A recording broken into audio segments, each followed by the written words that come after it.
Good morning, everybody. This is Dan Rodriguez from Merrick Community Services, broadcasting live from Merrick Community Services. We apologize for the technical glitch we had this morning, but we're going to move on. And we're so happy to have Bishop Patricia Lull with us this morning. Patricia has an interesting history, and she's originally from Ohio. And good morning, Bishop. Maybe you could just tell us a little bit about how you got here and how you're doing this morning.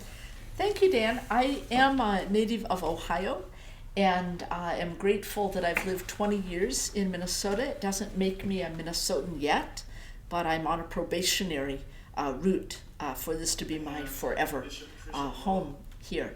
I grew up in a family with 4 kids. I'm the baby in the family, and we were in a community of about 20,000 in my growing up, and a lot of my values go back to that experience. After high school in my hometown of Fremont, I attended the College of Worcester, which is well known in Ohio, probably never heard of, out here in Minnesota. I've heard of it. And then I went to divinity school at Yale. Mm-hmm. And I've heard of that too. Thank you. I've been a Lutheran pastor for 41 years. Oh, wow, that's amazing. So here we are in person, socially distancing, and we're using a new format, a virtual format, YouTube. We have our fingers crossed that people are actually watching us. Thank you for that. This is a very challenging time for everyone in every part of society. The East Side had challenges before the COVID pandemic. Those challenges have only been exacerbated. I'm wondering, what have you seen from your perspective about communities coming together, particularly during a time of crisis? What observations do you have? I've been really impressed. I think some of this has to do with being Minnesota, of neighbors looking out for their near neighbors, or where people have a family or a friendship connection with an elder, checking on them. I think you've maybe heard the same inspiring stories of people going to the grocery store for someone. Even just speaking to a neighbor when out for a walk, that wasn't happening before. So I think I do worry about the distress in communities, but I'm also seeing a great resilience bubble up. Yeah, I've seen that as well, and people are remarkably resilient. I think that's certainly true. I know that throughout your career you've had various roles, including in the nonprofit sector, and that you've also been involved with partnerships and collaborations, something that Merrick is very involved in as well. How do you see collaborations and partnerships, particularly during this time, playing out? And what guidance or advice might you offer as you see that?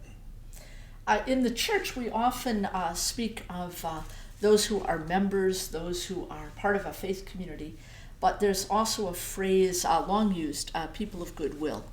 So I don't want to suggest that only people of faith are the ones with a sense of goodwill, Dan, but I've watched congregations, I'm sure it's true here on the east side I've watched across the East Metro with Lutheran congregations, sure it's true in other traditions, drive-by food drop-offs, sort of food drive that would have happened inside a church building, happening in a parking lot, so that the wanting to help, that impulse among families could then gather in foodstuffs. I think some probably ended up here at Merrick. Churches aren't, some of them do food delivery, but we really count in the faith community on those of you in the nonprofit sector, places like Merrick, to get the food all the way to where it's needed. So I think those, seeing it as a kind of food stream, a goodwill stream, a collaborative partnership from what an individual or a family is thinking they want to do to help neighbors, all the way to reaching those neighbors. We really need to be in this together to do it efficiently and to do it well. Yeah, thank you. Earlier we were talking about our own personal adjustments to this new reality. It might be helpful just to hear on a personal level, how are you adjusting? What changes have you made? It has been a shock for me to be not traveling. I used to travel away from Minnesota at least once a month, sometimes more frequently, not to be driving anywhere, and to be in my home, so a lot more hours. It turns out that a lot of the work I do, I can do from home, so that's been, in a way, a shock, but a good adjustment. I made a commitment very, very early on when I could no longer go to my YMCA to walk every day, and I have done that, and I have extended how far I walk, and I find that good for my mental health as well as my physical health. And if I see a neighbor, I wave. I keep my distance. I keep those 6 feet away, but I'm also become much more of a greeter of strangers, because I think we're all realizing we need each other in a different way. And as you've changed your everyday activities, as we all have, and you look at technology, which we're using now, and connecting with people virtually, how has that impacted how you're doing your work and what you see as you engage with others? I think what a wonderful gift it is to be able to use digital connections. I will say, I think some of the platforms do feel almost like being with one another until it's the 3rd or 4th or 5th hour of a platform where people are only two-dimensional on a screen. So I think we see the promise there, but also the fatigue that can come. We know as human beings we're wired for this kind of connection, and look forward to the days when we can have those more freely. Yes, I certainly can relate to that. After a 3rd or 4th Zoom meeting in a day, it is very fatiguing. At least that's been my experience. But we're so grateful to have this technology that allows us to connect with people virtually in ways we wouldn't otherwise. So that is a good thing for sure. So as I understand it, from a very early age, your parents instilled a value of giving back to community, to volunteering. What might you share about how that continues to influence you, and what guidance might you offer to others who might want to volunteer during this time? I've been thinking a lot about my parents. My father was born in 1902 and my mother in 1904. My mother, one of 7, there were 7 kids in the family. They all survived the influenza pandemic. I remember hearing stories about that, how the whole family was sick. And if I think of the little farmhouse they grew up in, I think I know why they were all sick. I think they shared it with one another. My mother was a young teenager, and just a number of times I remember her talking about that experience. I've dug in to look back at my hometown newspaper archives. Schools were closed, churches were canceled, people stayed away from business. So I'm thinking I know someone who lived through a time like this. In that world, not just because of the pandemic, but I think the way extended families cared for one another and their near neighbors, that was simply of value. I think there were probably times when my father's family, my mother's family, were carried by the goodness of other neighbors, and they just took that value in. So my growing up, born in the 1950s, knowing that there were others with needs, no matter what challenges we might feel we had as a family, just looking out for others. My dad's favorite phrase was champion the underdog. Oh. And I didn't, took me a while to realize what an underdog was as a kid. I kept thinking we were getting a puppy. I thought it had some other meaning. As the youngest in the family, I know the siblings would laugh at my misunderstanding of things. But that value of who is not keeping up, who doesn't have what they need, that was simply, so grateful I grew up in an environment where that focus wasn't something that had to be imported. It was right at the center of my life. You mentioned that you've been here for 20 or so years. I've been here for 22 years myself, originally from the Chicago area, and this is home for me now. As you think about this is home for both of us here, Yeah. Minnesota and St. Paul, the east side in particular as it relates to Merrick.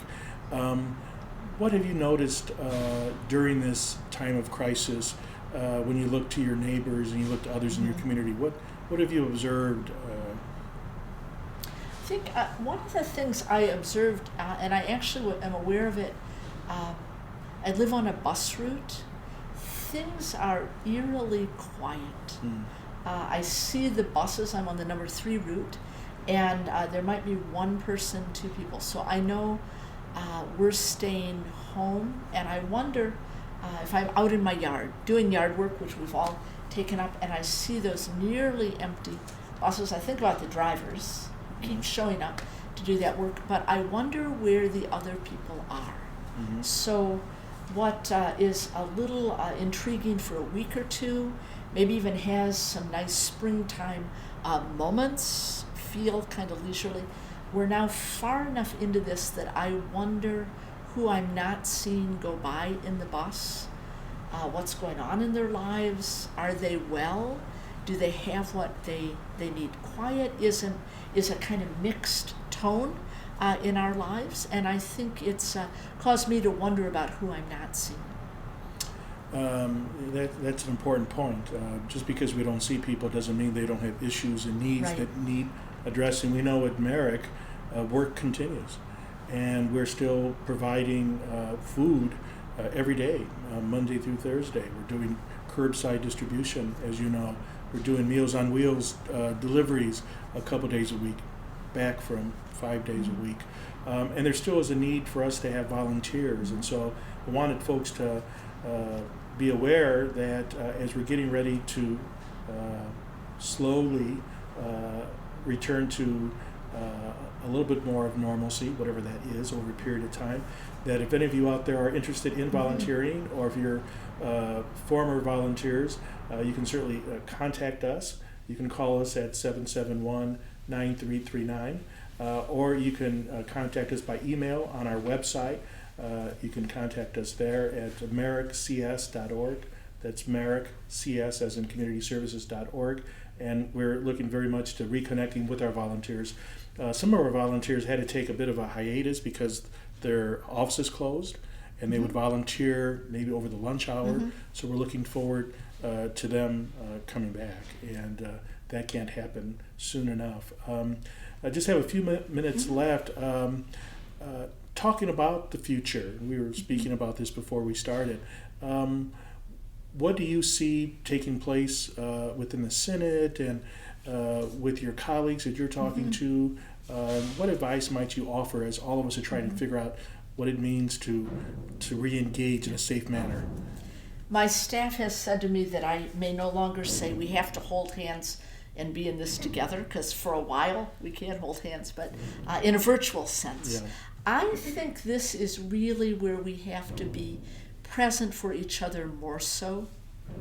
And at least me being, I live alone, so stuck at home by myself, I can't wait to be able to share a little bit more of my time than I was doing pre-pandemic. Wonder if you could tell me, I'm personally intrigued, if I volunteered, what might I be doing for Merrick? What would be some of the roles I could take on? Yeah, so several. One is because we're still distributing food and we're doing food rescue, we need people to assist us in going through the food that we're recovering from grocery stores to make sure that we're providing food that is safe. So that's a role unto itself. And by the way, I want everyone to know that we're now using our gym for that, so we're spacing people out so people are safe. We're providing masks for people and gloves. We're making sure there's hand sanitizers and disinfectants, so we're doing that in a safe manner. In addition to that, we do need drivers for our Meals on Wheels as well. There are other tasks. We still have to enter in data, and we still have to collect data. Even if people are coming in their cars, we have to check them off and make sure they're already in our database. So there are a number of things people can still do. We're trying to figure out how to do our backpack school supply distribution this August. We will need volunteers to help us with that. Even if we do it curbside, well, it takes some effort to pack the backpacks. to organize them, and to make sure we can have people go through in an orderly manner. So a number of things and tasks and duties that we have. So again, if people are interested in helping out, please contact us, because those needs continue for sure. As we begin to wrap up, I'm wondering, Bishop, if you can share what gives you hope, and what hope can we offer to others who perhaps during this time might be struggling? We talked earlier about mental health and concerns there. What might you be able to share around hope? I will, Dan, I'll say something I've personally started to practice, because the time I have in the week is different than it was. I'm not, I have full days, but I'm not on the go in the same way. I've tried, when I have that, somebody comes back into memory. When I think of somebody, when I wonder how somebody is, I've tried to follow up on that by either picking up the phone, or I've taken up writing handwritten cards and letters, people that I haven't thought about for years, and I have found that that's kind of drawn out a better side of me.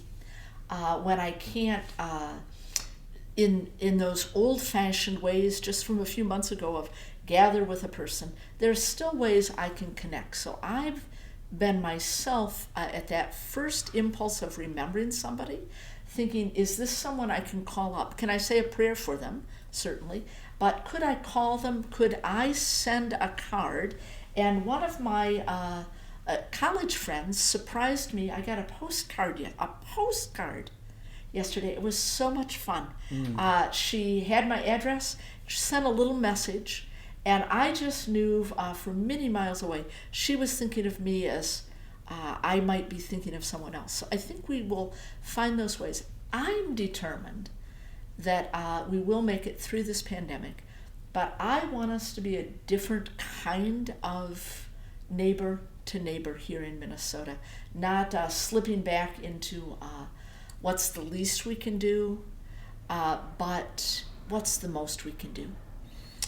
We have been here connected to Gustavus Adolphus Lutheran Church since the summer of 2017. So we're coming up on our third year anniversary. We were so happy to have you at our dedication, as I recall, our grand opening.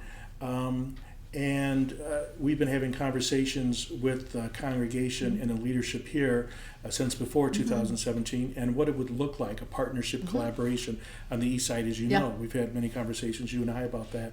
I know you have some exciting ideas and plans that are developing. It might be helpful for whatever you can share at this point, as things are still unfolding, of what you see short-term, long-term, what greater collaborations can look like here on the east side.